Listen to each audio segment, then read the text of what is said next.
Qué semana que hemos tenido, ¿verdad? Una semana llena de emociones encontradas.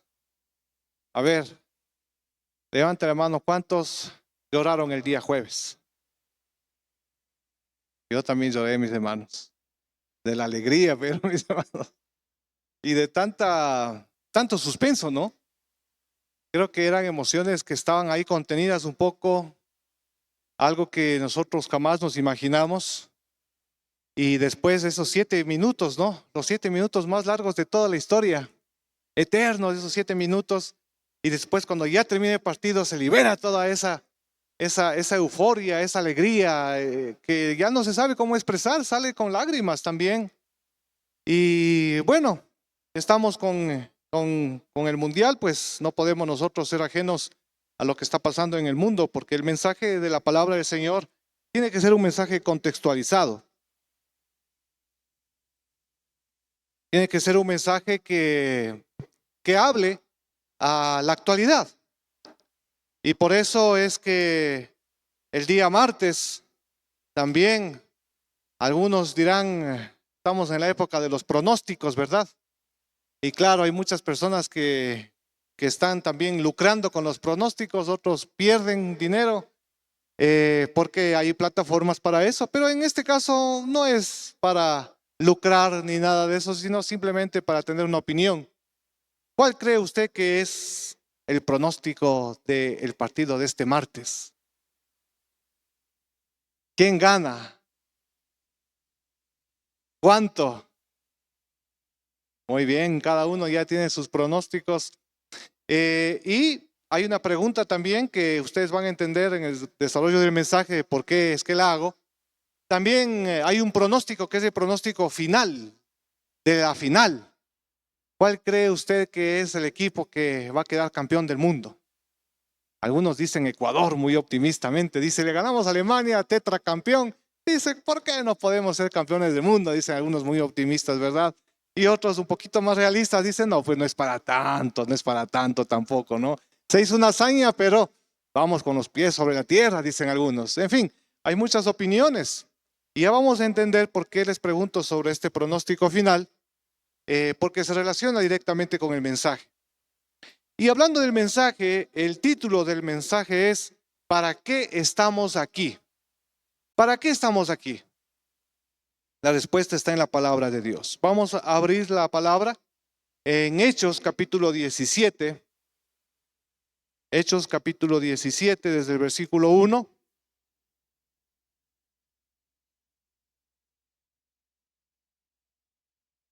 ¿Cuántos han traído la palabra del Señor? A ver, levantemos la palabra del Señor. Para levantar esta Biblia, la multiversión hay que tener brazo, ¿no? ¿Cuántos han traído? Tal vez alguien ha traído la multiversión. Muy bien, atrás. Un aplauso para mi hermana Fercita que ha traído la multiversión. Hay que darle un aplauso para traer esta Biblia, hermanos, porque sí que pesa, pero vale la pena. Y en algún momento vamos a dar otro taller de traducción bíblica para los que deseen. Y ahí también viene incluida esta Biblia multiversión. Y por eso es que vamos a leer en la Reina Valera Contemporánea, que es una de las versiones que está aquí en la Biblia. Y vamos a leer Hechos 17:1. ¿Ya tenemos todos? Dice, después de pasar por Anfípolis y Apolonia, llegaron a Tesalónica, donde había una sinagoga judía.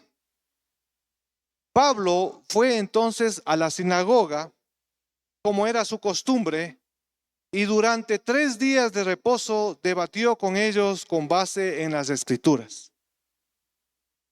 Les aclaró y explicó que era necesario que Cristo padeciera y resucitara de los muertos. Les decía, Jesús, a quien yo les anuncio, es el Cristo. Algunos de ellos creyeron y se unieron a Pablo y Silas, lo mismo que muchos griegos piadosos y numerosas mujeres nobles. Pero los judíos que no creyeron se llenaron de envidia, así que lograron reunir a una turba de vagos y maleantes y comenzaron a alborotar la ciudad. Y en su búsqueda de Pablo y Silas irrumpieron en la casa de Jasón pues querían expulsarlos del pueblo. Como no los hallaron, llevaron a Jasón y a algunos hermanos ante las autoridades de la ciudad mientras gritaban. Escuche bien lo que gritaban: esos que están trastornando el mundo entero ya han llegado acá. Jasón los ha recibido y todos sus seguidores. Escuche también lo que dicen. Esta es una acusación seria. Desobedecen los decretos de César. Dicen que hay otro rey y que se llama Jesús.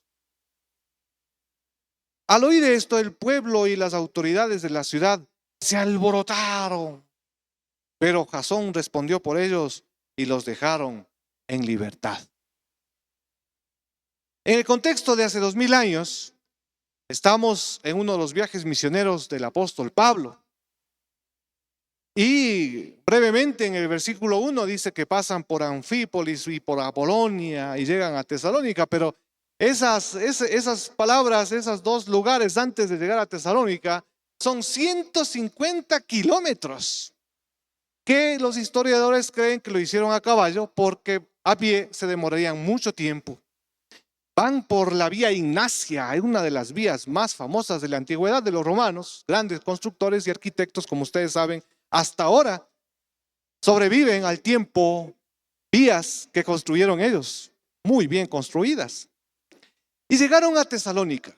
¿Dónde está Tesalónica? Está en Grecia, en la actual Grecia. Tiene otro nombre, esa ciudad ahora se ha construido sobre sus ruinas, pero es una ciudad importante. Y en la antigüedad era muy importante Tesalónica porque tenía un gobernador romano, solo las ciudades importantes tenían un gobernador romano. Tesalónica es una de ellas. Y allá van, a esa ciudad estratégica, van primero a la sinagoga judía.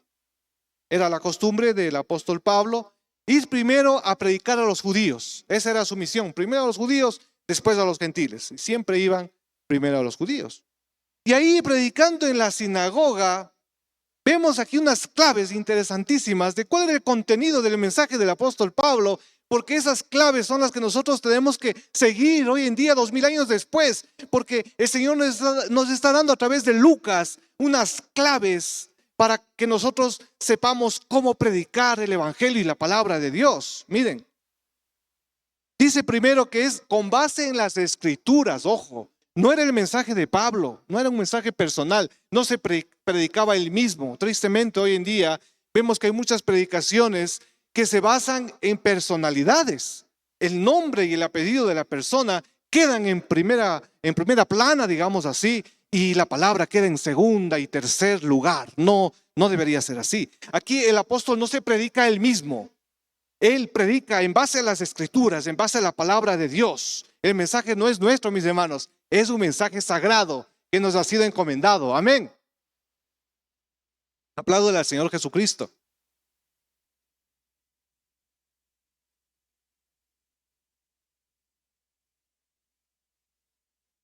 Pero dice más, aquí la palabra del Señor. ¿Qué más dice? ¿Qué es lo que predicaba? ¿Cuál era el contenido de esta predicación? Miren. Les aclaró y explicó que era necesario que Cristo primero padeciera. El primer punto de su predicación es que Cristo padeció, sufrió. Eso nos lleva inmediatamente aquí, a la cruz de Cristo.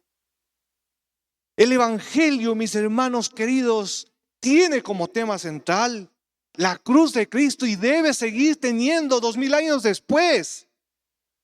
Hay evangelios, bueno, no digamos evangelios, sino predicaciones, conferencias, no sé, que quieren quitar a la cruz porque dicen, no, la cruz ya pasó de moda, nadie quiere ver un símbolo de sufrimiento, ya no significa nada hoy en día, y mejor prediquemos un mensaje más atractivo. ¿Y saben cuál es el mensaje que predican muchos, lastimosamente?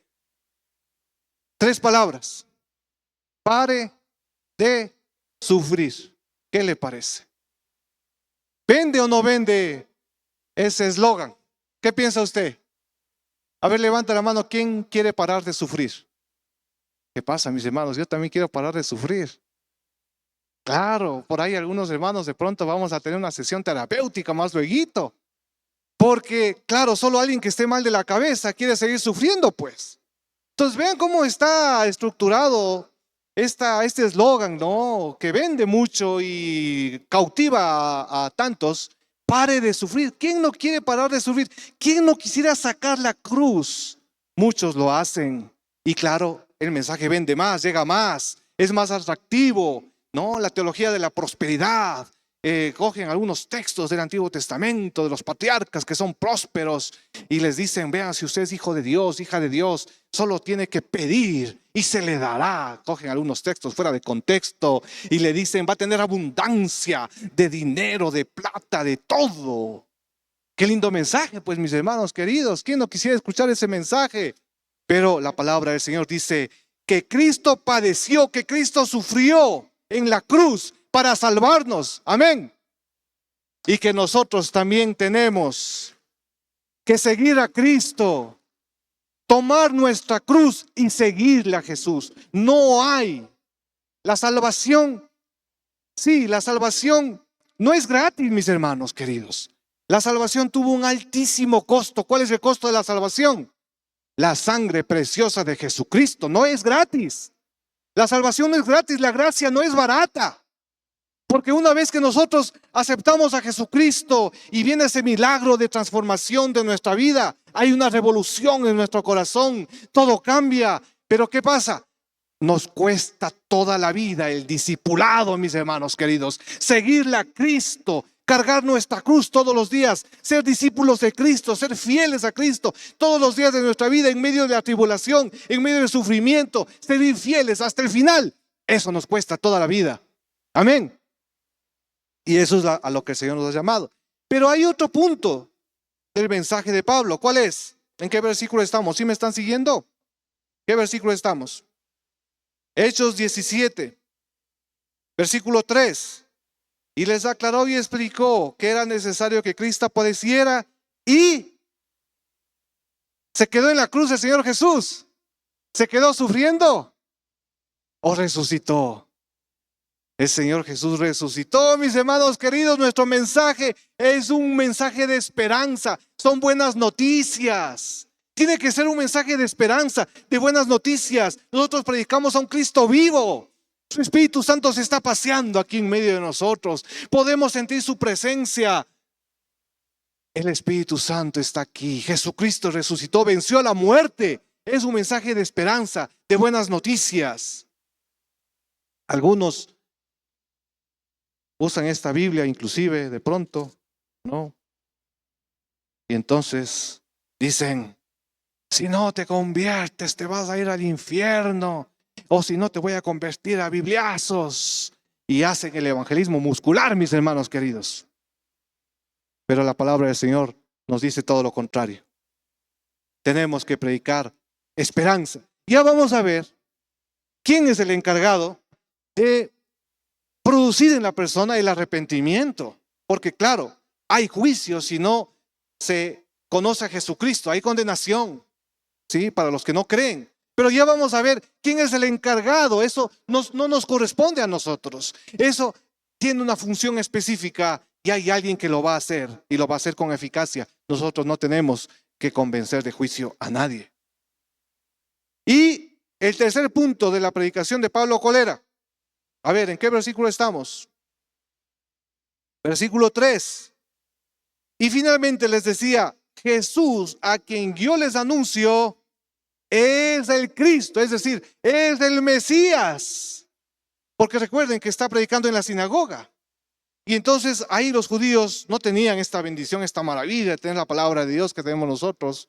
Pero tenían la Torá.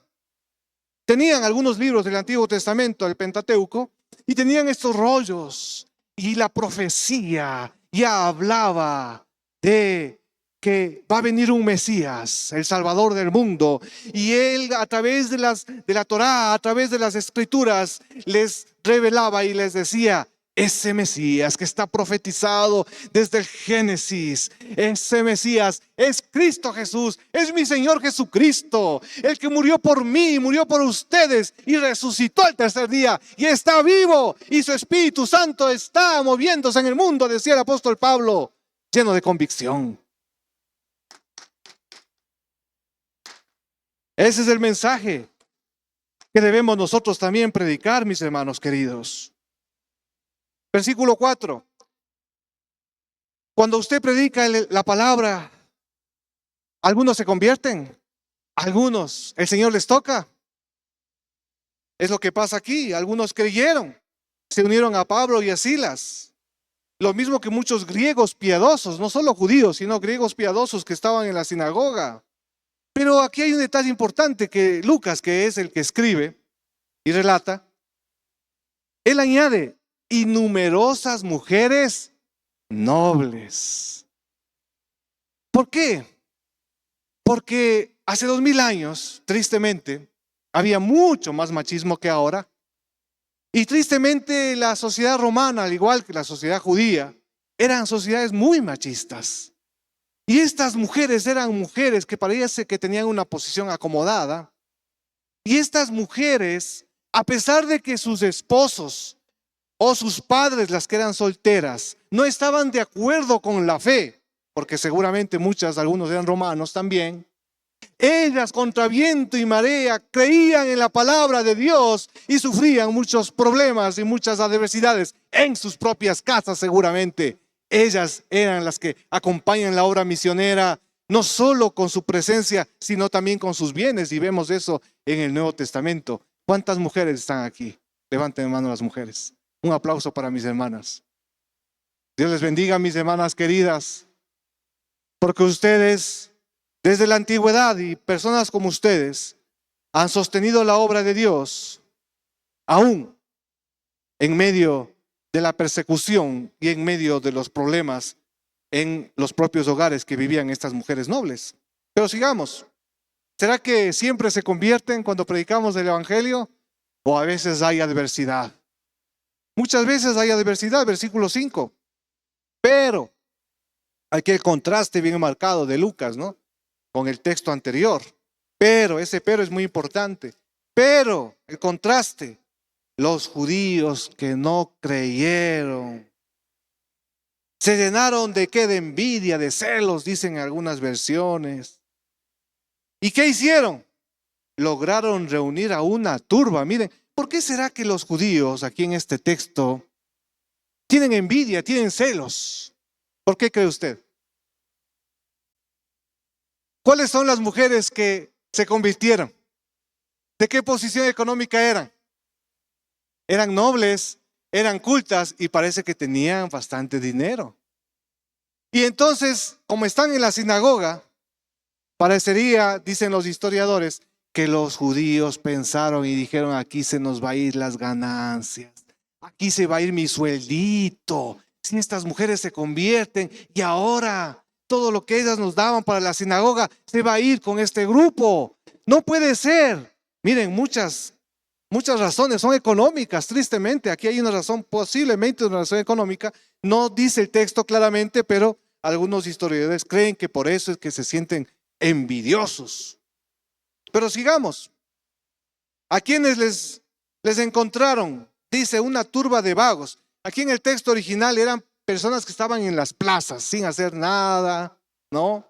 Fueron allí a las plazas, personas de la calle, digamos. Algunos maleantes, dice vagos, están sin oficio ni beneficio, decimos por ahí, ¿no es cierto? Y comenzaron a alborotar la ciudad. Algunos creen que les pagaron para esto. Comenzaron a alborotar la ciudad y en su búsqueda de Pablo y Silas irrumpieron en la casa de Jasón. ¿Quién es Jasón? Pues no nos da más detalles Lucas, pero parece que era un personaje conocido en ese entonces. Pues querían expulsarlos del pueblo. Miren hasta dónde querían llegar. Las adversidades por compartir la esperanza del Evangelio. Pero como no los hallaron, llevaron a Jasón y algunos hermanos ante las autoridades. Recuerden que están en Tesalónica, donde está el gobernador romano. Y mientras gritaban, y esto es lo que gritan, miren qué interesante. Esos que están trastornando, en algunas versiones dice, revolucionando el mundo entero, ya han llegado acá también. Miren la fama de Pablo y Silas, de los misioneros de esa época. Ellos llegaban a algún lugar y revolucionaban todo y trastornaban todo. Si nosotros, por la razón que fuera, tenemos que irnos a otro lugar de aquí de Calderón, podríamos decir, ¿verdad? Y salimos de aquí, de la Vicente Paredes y Giovanni Calle, de este lugar físico. Nos vamos a otro lugar. ¿Qué piensa que pasará con los conjuntos de por aquí? ¿Qué sucederá con las personas que trabajan acá en la Cruz Azul en la esquina? ¿No? Con el señor de la panadería que está al frente. ¿Qué pasará? ¿Qué piensa que sucederá? ¿Será que nos extrañan? ¿Qué piensa usted? ¿Será que les hacemos falta? Tristemente, mis hermanos, tenemos que reconocer que posiblemente pasemos totalmente desapercibidos. Nada más que solo fijarse un poco y digan, vean, ¿sí vieron? Ya no hay ese montón de carros que ingresaban a las 9 de la mañana, después a las 11 un poco menos. Ya no hay eso que cantaban, ¿se acuerdan que se escuchaba unas canciones ahí religiosas? Ya no hay. Tal vez no hagamos ningún cambio si nos vamos de aquí. Y otra pregunta más inquietante todavía.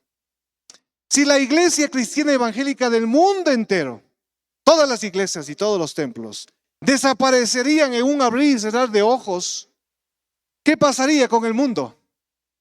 ¿Cree usted que la sociedad colapsaría? ¿Cree usted que habría un gran vacío y que la gente nos extrañaría a todos los cristianos evangélicos del mundo? ¿O tal vez solo pasaría a ser una noticia más mediática como las que circulan en la internet y que al otro día ya se olvidan y vienen otras noticias? Tristemente, mis hermanos queridos, la realidad es que no estamos haciendo, digo en general, no estamos haciendo, ni yo también, no estamos haciendo una diferencia en la sociedad actual, mis hermanos queridos. Más allá de ser un grupo religioso que se encierra entre cuatro paredes y nada más, no estamos haciendo que se incline la balanza hacia la justicia, haciendo que se incline la balanza hacia la misericordia, hacia compartir la esperanza. No estamos haciendo un cambio en los barrios donde vivimos. Y eso es algo generalizado de la iglesia evangélica hoy en día, lastimosamente, tristemente. Tal vez muchos dirán, bueno, se fueron los cristianos evangélicos, pero hay otras religiones que son iguales que ellos. Ellos van a seguirse reuniendo. Tristemente, no estamos haciendo un cambio en la sociedad. A veces solo somos una religión más, como cualquier otra. Pero ¿sabe qué? Hay esperanza, mis hermanos, y hay una buena noticia, que nosotros podemos hacer la diferencia. Y para eso quisiera que me ayuden proyectando una diapositiva, una imagen, y ya van a entender de qué se trata y también lo que decíamos del pronóstico final que dijimos en la introducción. Miren, mis hermanos, hemos hecho un díptico cuya carátula dice FIFA World Cup 2026. ¿Qué le parece? Ya, pero no se preocupe. Algunos dirán, uy, pastor, no, pues es que nosotros somos la iglesia y cómo va a estar con esas cosas del mundo que son del diablo. Bueno, esta es solamente la carátula, mis hermanos. Abrimos este volante, ¿verdad? Y ahí aparece una palabra que dice de título, y está muy grande, pronóstico final. Y hay una pregunta, primera pregunta, ¿cuál es su pronóstico del equipo que ganará el mundial? A ver, comencemos con ustedes la encuesta. ¿Cuál es el pronóstico? Algunos dirán Ecuador por ahí. Bueno, les felicito por su optimismo, mis hermanos. ¿Cuál es su pronóstico del equipo que ganará el mundial? A ver, y aquí hay un espacio, una línea punteada para escribir por si acaso. A ver, no todos a la vez. No, pastores, que nosotros no vemos el mundial, nosotros solo pasamos orando, leyendo la Biblia. Mis hermanos, el fútbol es cultura también. Hay cosas malas, obviamente, pero no todo es malo. No todo es malo. Y vivimos en este planeta Tierra. Y es un gancho para poder evangelizar. Bueno, ya respondió alguien por ahí, dijo Brasil, creo. Ya está bien. Número 2. Me permite hacerle una pregunta espiritual. Este número 2 de este díptico ya no entra en lo que usted y yo podemos hacer. Ya si es que la persona responde positivamente el número 2, esta es una obra espiritual que ya no nos corresponde a nosotros. Nosotros llegamos hasta el número 1, hasta el tema del pronóstico final del mundial. Hasta ahí llegamos, humanamente. Pero en el número 2 ya ingresa algo espiritual que ya no depende de nosotros y ya vamos a sustentar con la palabra de Dios lo que estoy diciendo, por si acaso. Porque todo lo que decimos está en la palabra de Dios. Número 3. ¿Cuál es su pronóstico de qué pasará con su destino en la eternidad? ¿Cuál es el pronóstico de dónde pasará su destino en la eternidad? Algunos dicen, no sé. Solo Dios sabe. ¿Se han escuchado esa respuesta? Dios ha de saber a dónde me manda. Yo no sé. Muy bien. Número 4. ¿Sabía usted que puede tener seguridad de la vida eterna en esta vida? ¿Sabía eso? No me diga. ¿Y cómo es eso? Bueno, déjeme explicarle. Número 5. La palabra de Dios dice, y esta es la vida eterna, que te conozcan a ti, el único Dios verdadero, y a Jesucristo, a quien has enviado. Juan 17:3. Amén. Esa es la vida eterna, mis hermanos. Usted y yo tenemos vida eterna aquí y ahora. No sabemos cuándo vamos a enfrentar la eternidad, pero lo que sí sabemos es que aquí y ahora nosotros tenemos vida eterna porque le conocemos a Jesucristo. Amén. Y las demás personas también lo pueden conocer. ¿O no? Número 6. Si desea conocer personalmente a Jesucristo y la vida eterna, le invito a la Yevi Norte, dirección al reverso. Y ahí está en la parte de atrás, en la contraportada, la Yevi Norte. El maestro está aquí y te llama, y la dirección de la iglesia y los horarios de reunión. ¿Qué le parece? ¿Fácil o difícil? Bueno, vamos a ver que es bien fácil. Y les voy a demostrar con la palabra de Dios que es bien fácil. ¿Ya? Entonces, para eso les voy a pedir que me acompañen en algunas citas bíblicas, porque como les decía, todo está en la palabra de Dios, mis hermanos. Este pastor Vega ya se volvió loco, van a decir algunos. Estaba con esto del mundial y esta fiebre del mundial, que también estará predicando. No, predicamos de manera creativa la palabra de Dios. Vamos a ver Juan 6:44, ya va a entender por qué. Acompáñenme y busquemos Juan 6:44, por favor. El Evangelio de Juan, versículo 6, capítulo 6, perdón, versículo 44.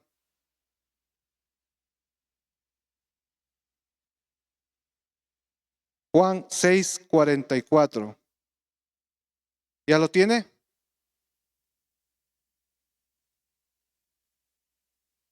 Juan 6:44. Dice, ninguno, escuche bien, ninguno puede venir a mí, dice el Señor Jesucristo, ojo, si el Padre que me envió no lo trae, y yo lo resucitaré en el día final. ¿Quién es el que trae a las personas en la propia vida del Señor Jesucristo en su ministerio hace 2000 años? ¿Quién? El Padre, mis hermanos. ¿Y será que eso ha cambiado ahora, 2000 años después? No, mis hermanos. ¿Será que Dios está obrando afuera? ¿Será que el Padre está obrando afuera? No sé, pastor, ¿por qué tanta delincuencia, tanta corrupción, tanta inseguridad, pastor?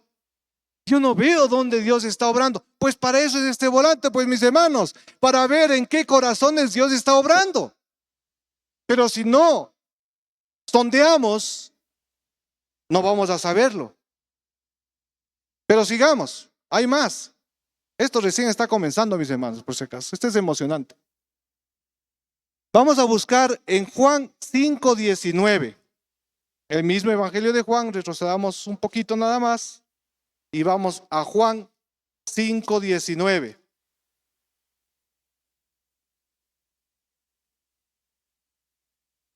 Juan 5, 19. ¿Ya tenemos?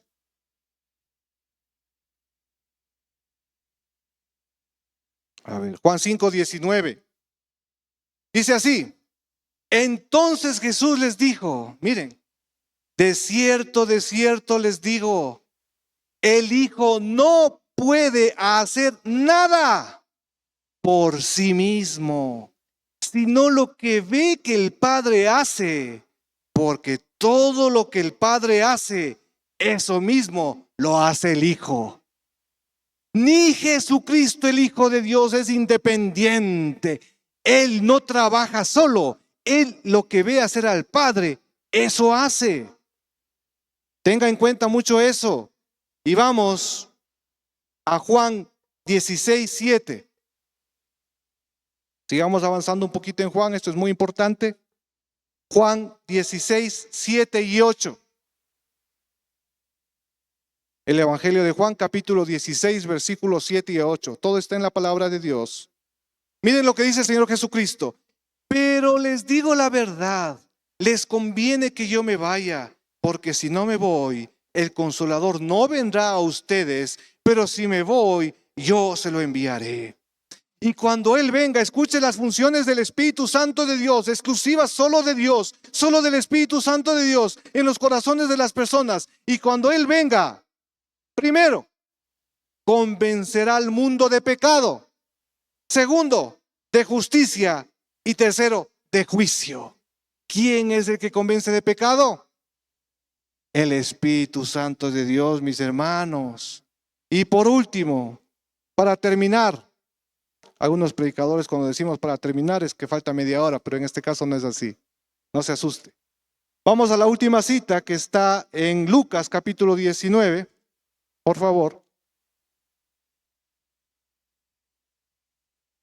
Lucas 19. ¿Qué pasó? ¿Qué alarma para qué era eso? Ya debe terminar, pastor. Ya me ha puesto una alarma los hermanitos. Un aplauso para los hermanos de la consola que me han puesto una alarma, creo, no sé. Dios les pague, mis hermanos queridos. Ya voy a terminar, no se preocupen, ya voy a terminar. A ver, Lucas 19, 1. ¿Qué dice ahí el título en sus Biblias? Lucas 19, 1. Jesús y Zaqueo. ¿Sí se acuerda de esa historia? Este hombre bajito de estatura, ¿no? Que no podía ver a Jesús, pero tenía tanto interés en conocer a Cristo, que se dio modos, imagínense, con esos como, no tenía pues un calentador, ¿no es cierto?, con unos zapatos de caucho, no. Tenía esta ropa, estas batas, ¿no? Estas túnicas largas, hasta casi los pies, los hombres, con sandalias, ¿no?, de la época, un turbante. Imagínense a Zaqueo, una ropa poco lujosa de haber sido porque era de buena posición, tratando de encaramarse y subirse a un árbol, que era una escena un poco cómica inclusive para muchos en ese entonces. Pero la cosa es que llega a una rama un poquito alta y desde ahí comienza a ver a Jesús. Él quería conocer a Jesús, él quería ver a Jesús.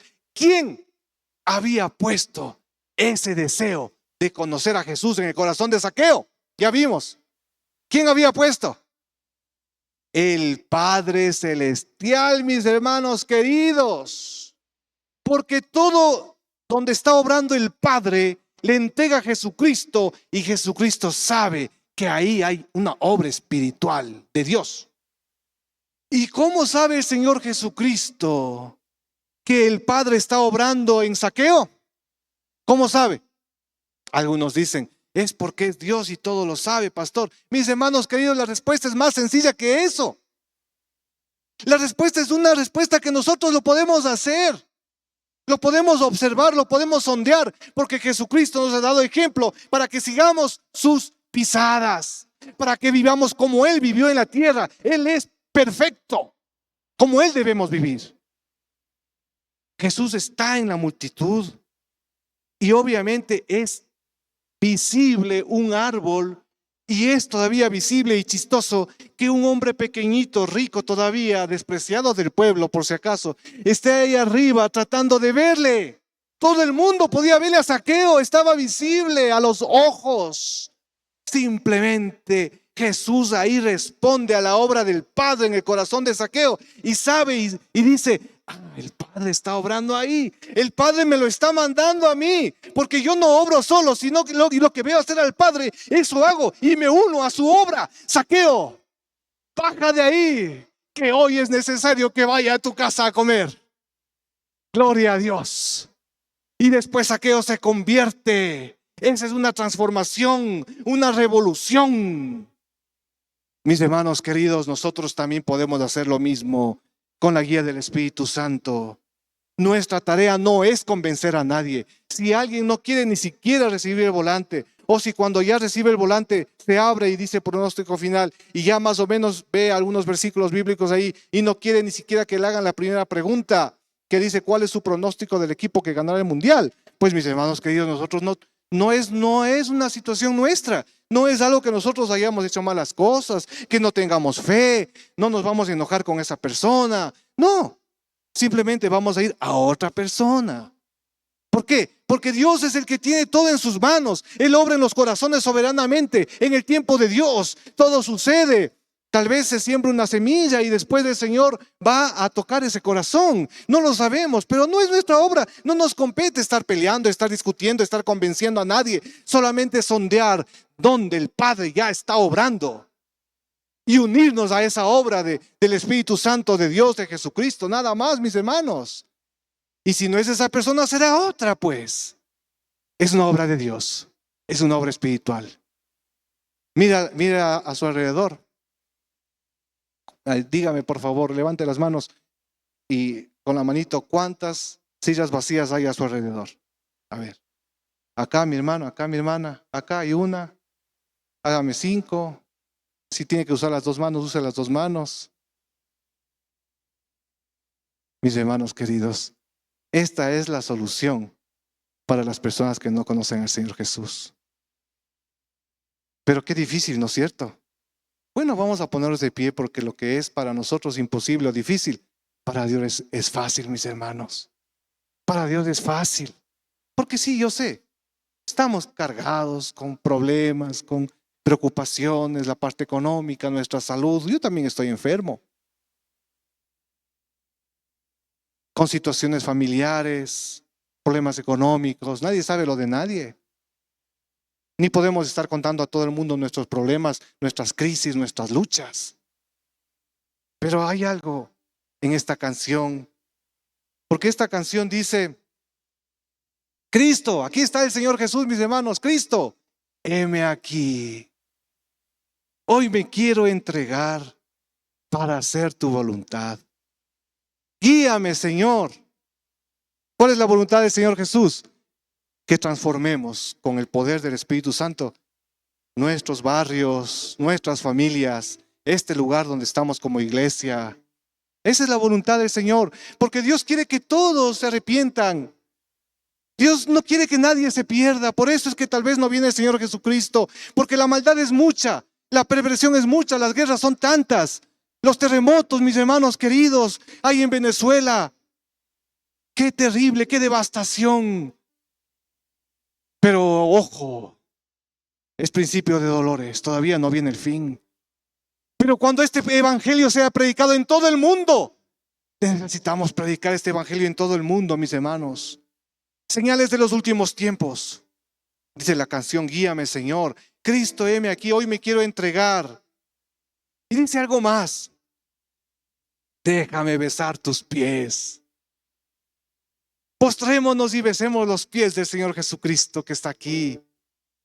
Déjame de ti beber agua eterna. El Señor Jesús tiene agua eterna para darnos.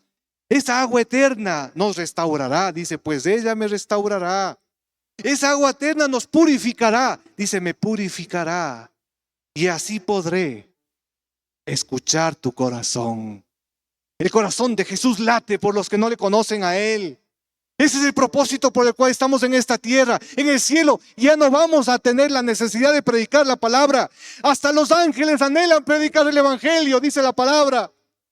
Ellos quisieran tener el privilegio de predicar la palabra, pero no le ha sido concedido a los ángeles, nos ha sido concedido a nosotros predicar el mensaje más poderoso que puede transformar el corazón, transformar la sociedad. Escuchemos el corazón del Señor Jesucristo. Oh, mi Cristo. Aquí está el Señor Jesús. Bebamos, mis hermanos, de esa agua eterna que solo el Señor Jesús nos puede dar. Pasemos aquí, postrémonos delante del Señor, levantemos las manos. Y los que sientan en su corazón pueden llevarse uno o más de estos dípticos para entregar y ver dónde el Señor está obrando. Amén.